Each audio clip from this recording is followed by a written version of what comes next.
It was so new, it was so beautiful, and beautifully landscaped, and the details were so incredible that it was just an astonishing, wonderful experience.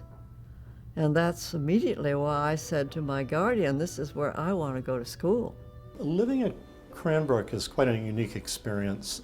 They give you a beautiful house designed by Elio Saarinen and a studio, and it's all on Academy Way, which is the main street of the school. And it's sort of like living in a small town, except that all the residents of the town are artists and designers and architects. It's an absolutely integrated approach where architecture and landscape and product design and art are integrally connected. Elio Saarinen believed that design started with the spoon, which was on a plate, which was on a table, which was in a room, which was in a house, which was in a city.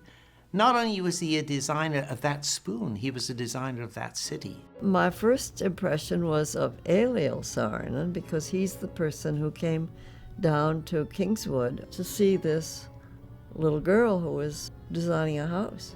And he was charming and modest and thoughtful in talking to me. Elio Saarinen was very impressed by her work. This is essentially as a teenager. So the Saarinen family kind of unofficially adopted her, and she worked with and interacted with Elio Saarinen, Eero Saarinen, and the whole family. And I think that was a huge influence on her work and on her vision. And perhaps the first furniture I experienced of Eero's design was my room at Kingswood. I'm sure he laid it out. It was because I could just tell. And the first thing he suggested to me was to redesign the room and make the furniture.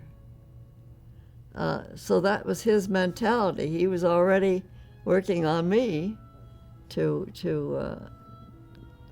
get involved in that sort of thing. I think Cranbrook taught Florence Knoll about the lyrical figure in space, because the sculpture there is very much figural and the space is very magical.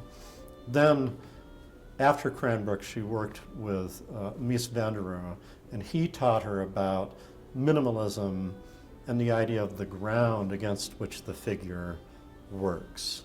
I designed the architectural spaces that were needed to make the room work. I mean, things like this wall or the sofas and things that gave the space, and the chairs, sculptural, I left for people like Bertoia and Saarinen.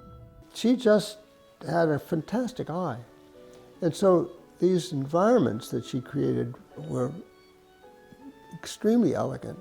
Florence Knoll was also a very good design patron.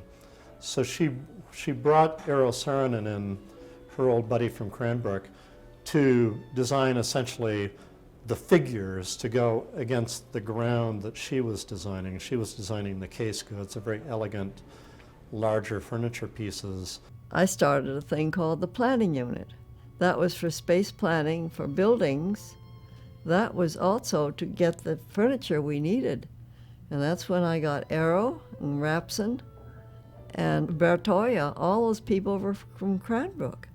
The work of Saarinen and Bertoia is very sculptural, and that's definitely a Cranbrook influence, coming from people like the head of sculpture at Cranbrook, Carl Millis. With Saarinen and Bertoia pieces, there's a continuity as you walk around them, like good sculpture. They're three-dimensionally complete. Every angle looks good. If there was a bias, it was probably toward aesthetics. The furniture had to be beautiful.